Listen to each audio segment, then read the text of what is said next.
Hello all, my name is Kaushal Kotturi. Welcome to Aquasia Tech Day 25 of Python. Thank you so much for coming here. Let's dive into the video. ఇప్పుడు ఒక scenario చూద్దాం. Scenario ఏంటంటే మీరు సిస్టమ్‌లో ఏదో క్యూరియస్‌గా work చేస్తుండ్రు. అంతట్లోనే మీ తాతయ్య మీ దగ్గరకొచ్చిండు. వచ్చేసి "ఏం చేస్తున్నావు?" అని అడిగిండు. అప్పుడు మీరేమని ఆన్సర్ ఇచ్చిండ్రంటే, "నేను ఈ ప్రింట్ ఫంక్షన్ యూజ్ చేసి మన నేమ్‌ని ఎలా ప్రింట్ చేయాలో నేర్చుకుంటున్నా" అని చెప్పిండ్రు. అదేంది నేమ్‌ని ఎట్లా ప్రింట్ చేస్తావు? ఒకసారి జేసి చూపియవా? అని మీ తాతయ్య అడిగిండు. అప్పుడు మీరెక్కడికెళ్తారు? ఈ ఆన్‌లైన్ ఇంటర్ప్రిటర్‌కెళ్తారు. ఎళ్ళేసి ఎట్లా చేయాలో చూపిస్తారు. ఫస్ట్ ఏం లేదు తాత మనం ఇక్కడ ప్రింట్ అని పెడతాం. ప్రింట్ అని పెట్టి డబుల్ కోట్స్‌లో మన నేమ్ ఇస్తాం. నేమ్ ఇచ్చి రన్ చేస్తే ఇక్కడ ఔట్‌పుట్ వస్తది అని జెప్పిర్రు. ఓహ్! అవునా? అయితే ఇప్పుడు నా పేరు ప్రింట్ చేయవా? అని మీ తాతయ్య అడిగిండు. అప్పుడు మీరేం జేస్తారు? ఓకే. మీ తాతయ్య పేరు మురళి అని అనుకోండి.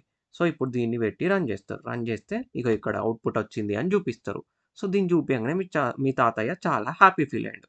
హ్యాపీ ఫీల్ అయ్యి ఇప్పుడు మీ తాతయ్య ఏమని అడిగిండంటే, "నా పేరుని 5 టైమ్స్ ప్రింట్ చేయవా?" అని అడిగిండు.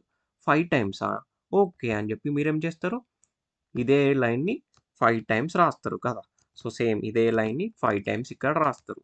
రాసేసి సారీ. ఇదే లైన్‌ని ఇక్కడ 5 టైమ్స్ రాసేసి రన్ జేస్తారు. రన్ జేస్తే ఇక్కడ మీకు 5 టైమ్స్ మురళి మురళి అనొచ్చింది. కదా! సో, ఇప్పుడు మీ తాతయ్య ఏమని అడిగిండంటే, ఓకే. నా నేమ్‌ని 100 టైమ్స్ ప్రింట్ చేయవా అని అడిగిండు. అప్పుడు మీరు అనుకుంటారు, ఇదేం ఫ్యాంటసీ తాత 100 టైమ్స్ ప్రింట్ చేసుడేంది అని మీరు అడిగిండు. లేదు లేదు 100 టైమ్స్ ప్రింట్ చేయి అని చెప్పిండు మీ తాతయ్య. సో, అప్పుడు మీరు ఏం జేస్తారు? ఈ 100 టైమ్స్ ఇదే ప్రింట్ స్టేట్‌మెంట్‌నయితే రాయలేరు గదా! రాస్తే ఏమైతది? కోడ్ అనేది పెద్దగా అయితా ఉంటది. యాస్ వెల్ యాస్ రాయడానికి ఎంత టైం పడతది? చాలా టైం పడతది. సో, ఇప్పుడు మరి 100 టైమ్స్ అయితే పేరు ప్రింట్ గాల. మరి దానికోసం మనం ఏం జేయొచ్చు? ఏం లేదు. సింపుల్ లాజిక్ ఏమంటే కోడ్ పెద్దగా గావద్దు. తొందర అయిపోవాలి. సో, దానికోసం మనం ఒకటి జేయొచ్చు. ఏం జేయొచ్చు అంటే మనం ఈ స్టేట్‌మెంట్‌ని ఒకటేసారి రాస్తాం. ఈ స్టేట్‌మెంట్‌ని ఒకటేసారి రాస్తాం. బట్ మన ఇంటర్ప్రిటర్ చేత ఇదే స్టేట్‌మెంట్‌ని 100 టైమ్స్ ఎగ్జిక్యూట్ చేపిచ్చినామనుకో, అప్పుడు మనం అనుకున్న ఫంక్షనాలిటీని అచీవ్ చేయొచ్చు గదా! నేను చెప్పింది అర్థమైంది గదా! మనం ఈ స్టేట్‌మెంట్‌ని ఒకటేసారి రాస్తాం. మన ఇంటర్ప్రిటర్ చేత ఇదే స్టేట్‌మెంట్‌ని 100 టైమ్స్ ఎగ్జిక్యూట్ చేపియాల. చేపిస్తే మనకు 100 టైమ్స్ మురళి అని ప్రింట్ అయిపోతది. కదా! సో, మరి దీనికోసం ఒకసారి ఒక స్టేట్‌మెంట్‌ని రాస్తాం. రాసి అదే స్టేట్‌మెంట్‌ని మల్టిపుల్ టైమ్స్ ఎగ్జిక్యూట్ చేపియడం కోసం మన దగ్గర మన ప్రోగ్రామింగ్‌లో ఏదైనా కాన్సెప్ట్ ఉందా అంటే అదే కాన్సెప్ట్ ఉంది. ఆ కాన్సెప్ట్ పేరేమంటే లూపింగ్ అన్నమాట. లూపింగ్‌కి డెఫినిషన్ చూద్దాం ఇప్పుడు. Executing the same set of instructions given number of times. Same set of ఇన్‌స్ట్రక్షన్స్‌ని మల్టిపుల్ టైమ్స్ ఎగ్జిక్యూట్ చేయడానికి మనం ఈ లూపింగ్ అనే కాన్సెప్ట్‌ని వాడతాం. మరి మన పైథాన్‌లో లూపింగ్ జేయడానికి ఎన్ని వేస్ ఉన్నాయి అని అడిగితే, మన పైథాన్‌లో లూపింగ్ చేయడానికి 2 వేస్ ఉంటాయి. First using for loop. Second using while loop అనమాట. ఫస్ట్ ఏంటి యూజింగ్ ఫర్ లూప్ జేయొచ్చు. లేదంటే యూజింగ్ వైల్ లూప్ జేయొచ్చు. ఈరోజు మనం ఈ ఫర్ లూప్ గురించి నేర్చుకుందాం. ఈ ఫర్ లూప్ అంటే ఏంటో నేర్చుకునే ముందు మనం ఒక ఫంక్షన్ గురించి తెలుసుకుందాం. అదేం ఫంక్షన్ అంటే రేంజ్ అన్నమాట. ఈ రేంజ్ ఏం చేస్తది అంటే ఇదొక సీక్వెన్స్‌ని రిటర్న్ చేస్తది. ఏ సీక్వెన్స్ అని అనుకుంటుర్రా? సో, ఇది ఏం చేస్తది? ఏ సీక్వెన్స్‌ని రిటర్న్ చేస్తది అనే దాన్ని మనం 3 కేసెస్‌లో చూద్దాం. ఫస్ట్ కేస్ ఇక్కడ రాస్తున్నా. ఫస్ట్ కేస్‌లో ఏంటంటే ఇక్కడ రేంజ్ అని ఫంక్షన్ ఉంది కదా! ఈ ఫంక్షన్‌కి మనం 3 పారామీటర్స్ ఇయ్యొచ్చనమాట. ఫస్ట్ ఏమి ఇయ్యొచ్చు అంటే ఎక్కడి నుంచి సీక్వెన్స్‌ని స్టార్ట్ జేయాలా? 0 నుంచి. మనం స్టార్ట్ చేసిన సీక్వెన్స్ ఎక్కడికి ఎండ్ అవ్వాలా? ఏ నంబర్‌కి ఎండ్ అవ్వాలా? అని ఇక్కడ కామా బెట్టి, ఇక్కడ ఎండ్ ఎక్కడ అవ్వాలో చెప్తాం. ఆ తర్వాత ప్రతిసారి మన ముందు నంబర్‌తోని పోలిస్తే ఎంత ఇంక్రిమెంట్ అవ్వాలా? ముందు నంబర్‌తోని పోలిస్తే ఎంత ఇంక్రిమెంట్ అయ్యి కొత్త నంబర్ జనరేట్ అవ్వాలి అనేది ఇక్కడ ఇస్తామనమాట. ఇది స్టెప్ సైజ్. ఇదేంటి స్టెప్ సైజు. ఇది ఎండ్ ఎక్కడవ్వాలి? అంటే ఎక్కడి వరకు ప్రింట్ చేయాలి. ఇది స్టార్టింగ్. మనం జనరేట్ చేసే సీక్వెన్స్‌లో స్టార్టింగ్ ఎక్కడుండాలి? చూద్దాం. ఇప్పుడు ఇది యాక్చువల్లీ ఏం చేస్తదంటే ఫస్ట్ ఎక్కడి నుంచి స్టార్ట్ అయితుంది? 0 గదా! సో, 0 లెస్ దెన్ 5 అంటే ఈ ఎండ్‌తోని కంపేర్ చేస్తదనమాట ప్రతిసారి. లెస్ దెన్ 5 అయిందనుకోండి, ఆ నంబర్ అనేది సీక్వెన్స్‌లో యాడ్ అయిపోతది. సీక్వెన్స్‌లో యాడ్ అయిపోయిన తర్వాత స్టెప్ సైజ్ ఎంతుంది? 1 గదా! సో, దీనికి 1 కలుపుతాం. 0 + 1 0 + 1 అంటే ఎంత? 1 గదా! సో, మళ్ళీ చెక్ జేయాల ఎండ్ తోటి. ఈ 1 అనేది లెస్ దెన్ 5 అవును. కాబట్టి సీక్వెన్స్‌లో యాడ్ అయిపోతది. నెక్స్ట్ స్టెప్ సైజ్ ఎంత? మళ్ళీ 1 ఉంది కదా! సో, 1కి 1 యాడ్ చేస్తాం. 2, 2ని చెక్ చేస్తాం ఫస్ట్. 2 లెస్ దెన్ 5 అవును. సో, 2 ఇక్కడ యాడ్ అయిపోతది. మళ్ళీ స్టెప్ సైజ్ ఎంత? 1 కదా! సో, 3, 3 లెస్ దెన్ 5 ఇక్కడ 1 ఉంది కాబట్టి దీనికి ఏం యాడ్ చేస్తాం? 1 యాడ్ చేస్తాం. యాడ్ చేసి మళ్ళీ కంపేర్ చేస్తాం. 3 లెస్ దెన్ 5 అవును. లెస్ దెన్ 5 కాబట్టి ఇక్కడ యాడ్ అయిపోతది. నెక్స్ట్ 3కి 1 యాడ్ చేస్తాం. యాడ్ చేసేసి 4 లెస్ దెన్ 5 అని చూస్తాం. అవును. 4 లెస్ దెన్ 5 కాబట్టి 4 ఇక్కడ వచ్చేస్తది. నెక్స్ట్ 4కి 1 యాడ్ చేస్తాం. 5 లెస్ దెన్ 5 కాదు కదా! సో, 5 లెస్ దెన్ 5 కాదు. 5 ఈజ్ ఈక్వల్స్ టు 5 కాబట్టి ఇందులో యాడ్ కాదనమాట. ఇక్కడికి మన సీక్వెన్స్ ఎండ్ అయిపోతది. దీన్ని మనకు రిటర్న్ చేస్తది రేంజ్ ఫంక్షన్. క్లియర్? ఇప్పుడు ఇట్లనే కాకుండా ఏంటంటే రేంజ్ అని చెప్తా. రేంజ్ అని చెప్పి జస్ట్ నేను ఒక 5 మాత్రమే ఇస్తా. 5 మాత్రమే ఇచ్చినా మనకు ఈ సేమ్ సీక్వెన్స్‌ని అవుట్‌పుట్ లాగా ఇస్తది. మీరు ఇలా రాసినా ఒకటే, ఇలా రాసినా ఒకటే. ఎందుకంటారా? మీరు ఏమి ఇయ్యకపోతే, స్టార్టింగ్ ఏమి ఇయ్యకపోతే ఇంక్రిమెంట్, స్టెప్ సైజ్ గూడా ఏమి ఇయ్యకపోతే బై డిఫాల్ట్‌గా అది ఎలా కన్సిడర్ చేస్తదంటే, స్టార్టింగ్ ఎప్పుడు గూడా 0 నుంచి కన్సిడర్ చేస్తది. మన స్టెప్ సైజ్ ఎప్పుడు గూడా 1 అనే తీసుకుంటది. ఇక్కడ మీరు ఎండ్ ఇస్తే ఎండ్ వరకి జనరేట్ చేస్తదనమాట. ఆ ఎండ్ ఎప్పుడు గూడా జనరేట్ చేసే సీక్వెన్స్‌లో ఇంక్లూడ్ అవ్వదు. ఇక్కడ 5 ఇంక్లూడ్ అవ్వలేదు కదా! సో, ఆ ఎండ్ ఎప్పుడు గూడా జనరేట్ చేసిన సీక్వెన్స్‌లో ఇంక్లూడ్ అయ్యి ఉండదు. దానికంటే తక్కువదే ఉంటది. Last one. క్లియర్? అర్థమైందా? ఇప్పుడు సెకండ్ కేస్ ఏంటో చూద్దాం. సెకండ్ కేస్ ఏంటంటే నేనేమని అడిగినా అంటే మిమ్మల్ని 1 నుంచి జనరేట్ చేయండి నంబర్స్ అని చెప్పినా, ప్రతిసారి గూడా 2 ఇంక్రిమెంట్ అవ్వాలి. అట్లా ఎక్కడి వరకు జనరేట్ చేస్తారు అంటే 7 వరకి జనరేట్ చేస్తారు అని చెప్పిన. సో, ఇప్పుడు దానికి మీరెలా రాస్తారు? ఫస్ట్ నేను ఎక్కడి నుంచి స్టార్ట్ అవ్వాలని చెప్పినా?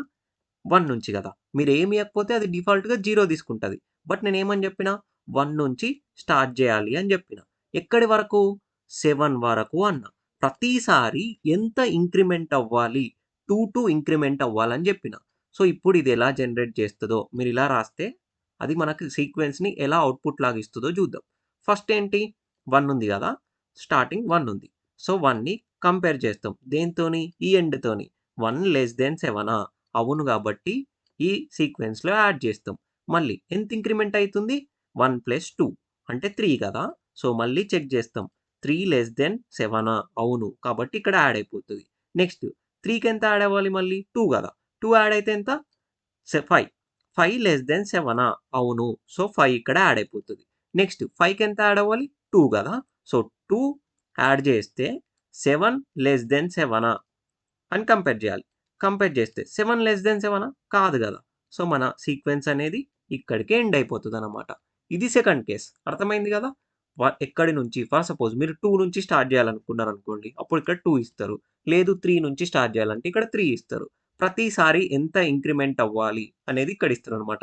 ఇక్కడ 3 ఇయ్యొచ్చు, 4 ఇయ్యొచ్చు, ఎంతన్నా ఇయ్యొచ్చు. ప్రతిసారి మన ముందు నంబర్‌తోని పోలిస్తే నెక్స్ట్ వచ్చే నంబర్ ఎంత ఇంక్రిమెంట్ అవ్వాలనేది ఇక్కడ ఇస్తారు. క్లియర్? థర్డ్ కేస్ ఏంటంటే, మన స్టెప్ సైజ్ ఉంది గదా!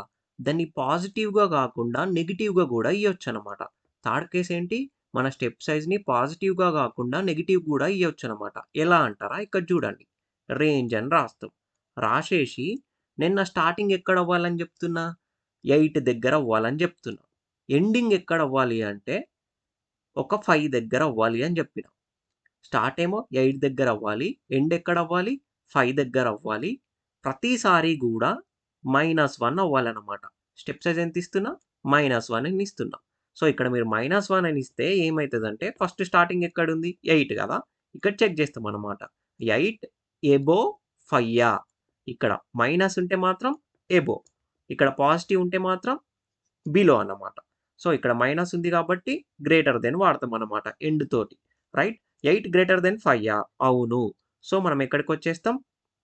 ఇక్కడే యాడ్ చేసేస్తాం. ఇక్కడికొచ్చేసి యాడ్ చేసేస్తాం. ఆ తర్వాత నెక్స్ట్ ఎంత డిక్రిమెంట్ అవ్వాలి? -1 ఉంది గదా! సో, ఇక్కడ దీనికి -1 చేస్తే ఎంతొస్తది? 7. మళ్ళీ చెక్ చేయాలన్నమాట. 7 గ్రేటర్ దెన్ 5 అవును. సో, 7ని ఇక్కడ యాడ్ చేసేస్తాం. మళ్ళీ -1 అయితే ఎంత? 6 గదా! సో, 6 గ్రేటర్ దెన్ 5 అవును. సో, ఇక్కడ యాడ్ చేసేస్తాం. నెక్స్ట్ 6 -1 ఎంత? ఇక్కడ ఎందుకు -1 చేస్తున్నా? ఇక్కడ మన ఇంక్రిమెంట్ ప్లేస్‌లో -1 పెట్టినాం. అంటే ప్రతిసారి -1 తగ్గాలి అన్నమాట. సో, 6లోకెళ్ళి 1 తీసేస్తే ఎంత? 5 గదా! సో, 5 గ్రేటర్ దెన్ 5 కాదు. సో, ఇది ఇంక్లూడ్ అవ్వదనమాట. ఇక్కడికే మన సీక్వెన్స్ జనరేట్ అవ్వడం ఆగిపోతది. ఇది 876ని మనకు అవుట్‌పుట్ లాగా ఇస్తదనమాట. ఇలా రాస్తే. క్లియర్? ఏం రాస్తా అంటే రేంజ్ అని పెడుతున్నా. రేంజ్ అని పెట్టి ఇక్కడ 8 ఇస్తా. 8 ఇచ్చి ఇక్కడేమో 6 ఇస్తా. ఇక్కడ స్టెప్ సైజ్ ఏమి ఇయ్య. అప్పుడు ఇదేం జనరేట్ చేస్తది అని అనుకుంటుర్రు మీరు? స్టెప్ సైజ్ ఏమి ఇయ్యకపోతే అది ఎలా కన్సిడర్ చేస్తది? +1 లాగా కన్సిడర్ చేస్తది అని చెప్పిన కదా! సో, ఇప్పుడు ఇక్కడ చెక్ చేస్తాం. 8 6 అని చెక్ చేస్తాం. కాదు. సో, కాదు కాబట్టి అదేం రిటర్న్ చేస్తది మనకు? ఒక ఎంప్టీ సీక్వెన్స్‌ని రిటర్న్ చేస్తది. అర్థమైంది కదా మీకు? 8, 6 స్టెప్ సైజ్ ఏమి ఇస్తలే. స్టెప్ సైజ్ ఏమి ఇయ్యకపోతే అది ఎలా కన్సిడర్ చేస్తదని చెప్పిన? +1 లాగా కన్సిడర్ చేస్తది. ఇదేమో మన స్టార్టింగ్, ఇదేమో మన ఎండింగ్. ఫస్ట్ చెక్ చేస్తాం. 8 6 కాదు. కాబట్టి ఇక్కడికే మనం ఆగిపోయి ఒక ఎంప్టీ సీక్వెన్స్‌ని రిటర్న్ చేసినామనమాట. క్లియర్? ఇప్పుడు మీకు ఈ రేంజ్ అంటే ఏందో అర్థమైపోయింది గదా! నెక్స్ట్ ఏం జూద్దామంటే, ఒక చిన్న సినారియో చూద్దాం. సినారియో ఏంటంటే, ఒక సాఫ్ట్‌వేర్ ఆఫీస్ ఉంది. అందులో ఒక మేనేజర్ ఉందనుకుందాం. ఆ మేనేజర్‌కి సెపరేట్ క్యాబిన్ ఉంది. ఆ మేనేజర్‌కేంటి సెపరేట్ క్యాబిన్ ఉంది. ఈయన ఒక అటెండర్‌ని పిలిచి ఏమని జెప్పిండు అంటే, ఈ మేనేజర్ అటెండర్‌ని పిలిచి ఏమని జెప్పిండు అంటే, "రేపు నా షిఫ్ట్ టైమింగ్స్ 1-5 వరకి. సో, నేను అచ్చినప్పటి నుంచి నువ్వు ప్రతి గంటకి క్యాబిన్ లోపలికి రా అని జెప్పిండు. సో, అప్పుడు అటెండర్ ఏం జేస్తడు? ఫస్ట్ ఇక్కడొచ్చి మేనేజర్ కూర్చుండని అనుకుందాం. 1:00 అయింది వచ్చి కూర్చుండు. అప్పుడు అటెండర్ టైం జూస్తడు. ఓకే. 1:00 అయింది గదా! సో, నేను 1:00 నుంచి 5:00 మధ్యలో ప్రతి గంటకి నేను లోపలికెళ్ళాలి. సో, ఇప్పుడు 1 అయింది గదా! సో, 1 అయింది గాబట్టి మేనేజర్ దగ్గరికెళ్తాడు. ఈ లోపలికెళ్తాడు క్యాబిన్ లోపలికి. లోపలికెళ్ళి మళ్ళీ వచ్చి టైం జూస్తడు. ఇప్పుడు 2 అయింది. 2 అయితే ఎక్కడికెళ్ళాలి మళ్ళీ? మళ్ళీ క్యాబిన్ లోపలికెళ్ళాలి. సో, లోపలికెళ్తాడు. మళ్ళీ వచ్చి టైం జూస్తడు. ఇప్పుడెంతయింది? 3 అయింది. 3 అయితే మళ్ళీ ఎక్కడికెళ్ళాలి? ప్రతి గంటకెళ్ళాలి గదా! 2:00కెళ్ళినాం. ఇప్పుడు నెక్స్ట్ 3:00కి మళ్ళీ క్యాబిన్ లోపలికెళ్తాం. వచ్చి మళ్ళీ టైం జూస్తాం. టైం ఇప్పుడెంతయింది? 4 అయింది. సో, మళ్ళీ లోపలికెళ్తాం. మన అటెండర్ లోపలికెళ్తాడు. వచ్చి టైం జూస్తడు. టైం ఇప్పుడెంతయింది? 5 అయింది. 5 అయింది కాబట్టి ఈయన షిఫ్ట్ టైమింగ్ అయిపోయింది. సో, మన మేనేజరే బయటకస్తాడు. ఇంకా అటెండర్ లోపలికి పోయి ఏం జేస్తడు? సో, 5:00కి ఏమి అటెండర్ లోపలికి పోడనమాట. ఎందుకంటే 5 కాంగానే మన మేనేజరే బయటకొచ్చేస్తాడు. ఇది సినారియో. ఇదెందుకు జెప్పినా అని అనుకుంటుర్రా? ఇప్పుడు నేను జెప్పేదింటే మీకు అర్థమైపోతది మొత్తం ఇంకా. ప్రోగ్రామింగ్‌లో మేనేజర్ ఎవరంటే ఫర్ అన్నమాట. ఫర్. ప్రెజెంట్ టైమ్ ఎంత అనేది నేను ఐతోని రిప్రజెంట్ జేస్తా. ప్రెజెంట్ టైము ఎందులో? ఇన్. ఎందులో? ఇన్ షిఫ్ట్ టైమింగ్స్ ఎంత? రేంజ్ అని జెప్తామనమాట. ఈ షిఫ్ట్ టైమింగ్స్‌ని చెప్పేదేంటి? రేంజ్. టైం ఒకవేళ ఈ షిఫ్ట్ టైమింగ్స్‌లో ఉంటే, ఏ షిఫ్ట్ టైమింగ్స్‌లో? 1-5 మధ్యలో ఉంటే, ప్రతి గంటకి, ప్రతి గంటకి గాబట్టి నేనిక్కడ ఎంతిస్తా ఇంక్రిమెంట్ 1. లేదు ప్రతి 2 గంటలకన్నాడనుకోండి, ఇక్కడ 2 అని బెడతాం. ప్రతి 3 గంటలకంటే ఇక్కడ 3 బెడతాం కదా! సో, ఇక్కడ జెప్తున్నామనమాట. టైము మేనేజరు టైము ఒకవేళ ఈ షిఫ్ట్ టైమింగ్స్‌లో ఉంటే, అటెండర్‌ని లోపలికి రమ్మన్నాడు గదా! సో, ఇక్కడ మన అటెండర్ ఎవరంటే ఇంటర్ప్రిటర్ అన్నమాట. మేనేజర్ ఎవరు? ఫర్. ప్రెజెంట్ టైమ్ ఏంటి? ఐ అన్నమాట. ప్రెజెంట్ టైమ్‌ని మనం దేనితోని రిప్రజెంట్ చేస్తాం? ఐతోని రిప్రజెంట్ చేస్తాం. సో, ప్రతి గంటకి ఎవరిని రమ్మన్నాడు? లోపలికి అటెండర్‌ని రమ్మన్నాడు. సో, లోపలికెళ్ళినట్టు తెలాలంటే మనం ఇక్కడ ఏమియ్యాలి? ఇండెంటేషన్ ఇచ్చేసి ఇక్కడ మన ఇంటర్ప్రిటర్ లోపలికెళ్ళింది. అటెండర్ ఎవరని చెప్పిన మన ప్రోగ్రామింగ్‌లో ఇంటర్ప్రిటర్. ఇంటర్ప్రిటర్ ఇప్పుడు ఫర్ లూప్ లోపలికెళ్ళింది. లోపలికెళ్ళిన తర్వాత ఖాళీగా ఉంచొద్దు గదా! అటెండర్ లోపలికెళ్ళిన తర్వాత మేనేజర్ ఏదో ఒక పని జెప్తాడు గదా! సో, నేను గూడా ఇక్కడ ఏమని జెప్తున్నా? ప్రింట్ మురళి అని జెప్తున్నా. ప్రింట్ మురళి అని చెప్పేసినాం. చెప్తే ఏమైతదో ఒక్కసారి జూడండి. ఇప్పుడేంటి? ఫస్ట్ రేంజ్ అనే ఫంక్షన్ ఏం జేస్తదని జెప్పినా? ఒక సీక్వెన్స్‌ని రిటర్న్ జేస్తదని జెప్పిన. సో, ఇక్కడ మన స్టార్టింగ్ ఏమిచ్చినాం? 1 ఇచ్చినాం గదా! So, 1 ending ఏమిచ్చినాం? 5 ఇచ్చినాం. సో, <5 కాదా చెక్ జేస్తాం. అవును. <5 గాబట్టి ఇక్కడ యాడ్ చేస్తాం. మళ్ళీ ఎంత ఇంక్రిమెంట్ అవ్వాలి? 1 గదా! సో, 1కి 1 కలిపితే 2. 2 అవును. సో, 2 ఇక్కడ యాడ్ అయిపోతది. నెక్స్ట్ 3. 3 అవును. సో, 3 ఇక్కడ యాడ్ అయిపోతది. నెక్స్ట్ ఎంత ఇంక్రిమెంట్ అవ్వాలి? 4. 4 అవును. సో, 4 ఇక్కడ యాడ్ అయిపోతది. మళ్ళీ దీనికి 1 కలిపితే ఎంత? 5. 5 కాదు. సో, ఇక్కడేం యాడ్ గాదు. సో, ఈ నంబర్స్ అనేటివి జనరేట్ జేసి ఉంచినాం. ఇప్పుడు మన మేనేజర్ మన ప్రెజెంట్ టైమ్ ఎంతయింది? మన మేనేజర్ వచ్చేసిండు. వచ్చేసిన తర్వాత మన ప్రెజెంట్ టైమ్ ఎంతయింది? 1. ప్రెజెంట్ టైమ్ ఎంతయింది? 1 గదా! అంటే ఇప్పుడు ఇక్కడ i 1 అన్నమాట. సో 1 అయింది కాబట్టి మన ఇంటర్ప్రిటర్ ఎక్కడికెళ్ళాలి? క్యాబిన్ లోపలికెళ్ళాలి. సో ఇది మేనేజర్ క్యాబిన్ కాబట్టి లోపలికెళ్తున్నా. మన ఇంటర్ప్రిటర్ ఇక్కడికెళ్ళింది. ఎళ్ళిన తర్వాత ఇక్కడేమనుంది? ప్రింట్ మురళి అనుంది. సో మురళి అని ప్రింట్ చేస్తది. ప్రింట్ చేసిన తర్వాత మళ్ళీ వచ్చి టైం జూస్తది. ఇప్పుడు టైం ఎంతయింది? 2 గదా! ఇప్పుడు ఐ వాల్యూ 2కి అసైన్ అయిపోతది. ఒక్కసారి లోపలికెళ్ళకచ్చినాక గంట అయిపోతదనమాట. ఒకసారి లోపలికెళ్ళొస్తే గంట అయిపోతది అని అనుకోండి. యాక్చువల్లీ ఎగ్జిక్యూట్ జేయడానికి అంత టైం పట్టదు. మీకు అర్థం కావడానికి జెప్తున్నా. సో ఇప్పుడు ఐ వాల్యూ ఎంతయింది? 2. 2 గాబట్టి మళ్ళీ లోపటికెళ్తది మన ఇంటర్ప్రిటర్. ఇంటర్ప్రిటర్ ఎళ్లి ఇక్కడ ఏముంది? మురళి అనుంది. అది ప్రింట్ చేస్తది. మళ్ళీ బయటకొచ్చేసరికి ఒక గంట పెరుగుతది అని అనుకుందాం గదా! సో ఇప్పుడెంతయింది? ఐ వాల్యూ 3 అయింది. యాక్చువల్లీ ఎగ్జిక్యూట్ అవ్వడానికి గంట పట్టదు. నార్మల్‌గా ఫ్రాక్షన్ ఆఫ్ సెకండ్స్‌లో ఎగ్జిక్యూట్ అయిపోతది. మీకు అర్థం కావడానికి గంట అని జెప్తున్నా. రైట్. ఇప్పుడు ఐ వాల్యూ ఎంత? 3. సో మళ్ళీ మనం ఎక్కడికెళ్ళాలి మన ఇంటర్ప్రిటర్? క్యాబిన్ లోపలికెళ్ళాలి. వచ్చినాం. వచ్చేసిన తర్వాత ఇక్కడేమనుంది? ప్రింట్ మురళి అనుంది. సో ఈ పని జేసేస్తాడు మన ఇంటర్ప్రిటర్ మురళి అని ప్రింట్ చేస్తాడు. మళ్ళీ బయటకొచ్చేసరికి ఎంత? ఒక గంట పెరుగుతదని జెప్పిన. ఇప్పుడెంతయింది? 4 అయింది. సో ఐ వాల్యూ ఎంత అన్నట్టు 4. 4:00కి మళ్ళీ మనం ఎక్కడికెళ్ళాలి? లోపలికెళ్ళాలి. సో మన ఇంటర్ప్రిటర్ లోపలికొస్తాడు. లోపలికొచ్చేసి వాడికేం పని జెప్పినాం? ప్రింట్ మురళి అన్నాం. సో మురళిని ప్రింట్ చేస్తాడు. అయిపోయింది గదా! వాడి షిఫ్ట్ టైమింగ్స్ అయిపోయినాయి. మేనేజర్ షిఫ్ట్ టైమింగ్స్ అయిపోయినాయి. వాడు ఇంటికెళ్ళిపోయాడు. సో వాడు ఇంటికెళ్ళిపోయిన తర్వాత అటెండర్ ఏం చేస్తాడు? ఆయన పని ఆయన జేసుకుంటాడు. రైట్? వాడున్నంత సేపేమో ప్రతి గంటకి వాడిని పోయి కలుస్తాడు. వాడెళ్ళిపోంగానే మన పని మనం జేసుకుంటాం. అంటే అటెండర్ పని అటెండర్ చేసుకుంటాడు. సో ఇంటర్ప్రిటర్ దాని కిందేమన్నా లైన్స్ ఉంటే అవి ఎగ్జిక్యూట్ చేసుకుంటాడు. ఫర్ లూప్‌లో గాకుండా బయట. క్లియర్? అర్థమైందా? ఇప్పుడు నేను రేంజ్ 1-5 అన్నాననుకోండి. అప్పుడు ఇంటర్ప్రిటర్ ఎన్ని టైమ్స్ లోపటికెళ్ళింది? 1-5 అంటే మనకి ఏ సీక్వెన్స్ ఒస్తది? 1, 2, 3, 4 గదా! 1, 2, 3, 4 అనొస్తది. సో ఇంటర్ప్రిటర్ ఎన్ని సార్లు లోపటికెళ్తది? 4 టైమ్స్ లోపటికెళ్తది నార్మల్‌గా. లేదు నేను రేంజ్ 0-5 అంట. అప్పుడు మన ఇంటర్ప్రిటర్ ఎన్ని టైమ్స్ లోపటికెళ్తది? ఇప్పుడు సీక్వెన్స్ ఎక్కడి నుంచి స్టార్ట్ అయితది? ఇలా రేంజ్ 0-5 అని రాస్తే 0 నుంచి స్టార్ట్ అయితది. సో 0, 1, 2, 3, 4 ఇది సీక్వెన్స్ గదా! సో ఇప్పుడు ఇంటర్ప్రిటర్ ఎన్ని టైమ్స్ లోపటికెళ్తది? ఇవి నార్మల్‌గా 4. దాంతో పాటు ఈ 0 ఉన్నప్పుడు గూడా లోపటికెళ్తాం. సో మొత్తం ఎన్ని టైమ్స్?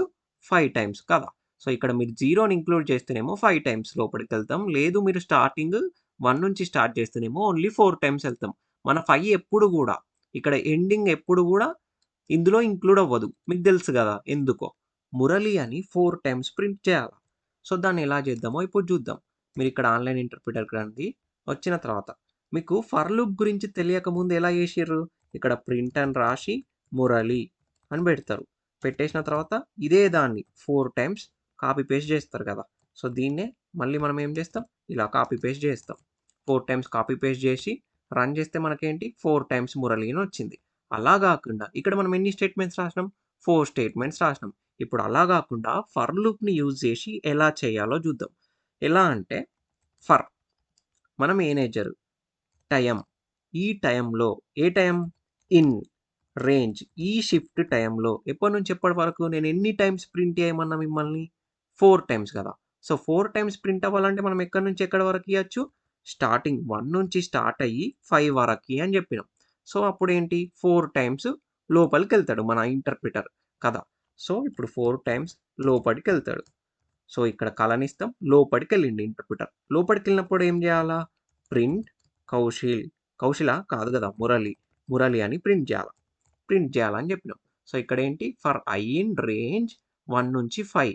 సో 1, 2, 3, 4 ఈ సీక్వెన్స్ జనరేట్ అయితది. అంటే 4 టైమ్స్ లోపటికెళ్తామన్నమాట. లోపటికెళ్ళేసి ఏం ప్రింట్ చేస్తాము? మురళి, మురళి అని ప్రింట్ చేస్తాము.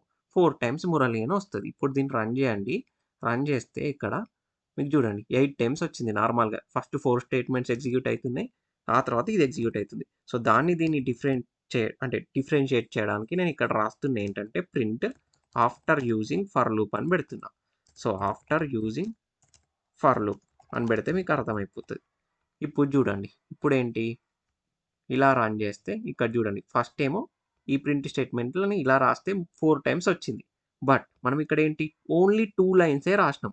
2 లైన్స్ రాసినా గాని మనం సేమ్ ఔట్‌పుట్‌ని అచీవ్ చేయగలిగాం. ఇక్కడ క్యాపిటల్ ఎం పెడదాం. క్యాపిటల్ ఎం పెడితే రైట్? ఇప్పుడు చూడండి. మీరు 4 టైమ్స్ చెయ్యాలనుకుర్రనుకోండి వితౌట్ యూజింగ్ ఫర్ లూప్ ఇలా రాసిర్రు. విత్ యూజింగ్ ఫర్ లూప్ ఇలా రాస్తే సరిపోతుందనమాట. ఓన్లీ 2 లైన్స్ ఆఫ్ కోడ్‌లో మనం అదంతా ఫంక్షనాలిటీని అచీవ్ చేయొచ్చు. నార్మల్‌గా నేను ఇప్పుడేమని చెప్పిన 10 టైమ్స్ ప్రింట్ చేయమని చెప్పిన. సో, ఇక్కడ మీరేం చేస్తారు 1 నుంచి 11 వరకని రాస్తారు గదా! సో, 1 నుంచి 11 వరకి. 11 ఇంక్లూడ్ గాదు. సో, లాస్ట్ ఎక్కడుంది 10. సో, 10 టైమ్స్ వచ్చేస్తది. ఇప్పుడు చూడండి 10 టైమ్స్ వచ్చిందనమాట. క్లియర్? అర్థమైందా? ఫర్ లూప్ ఎలా రాయాలో? ఫర్ ఐ ఇన్ రేంజ్ అంటే ఇక్కడ యాక్చువల్లీ ఏం జరుగుతది?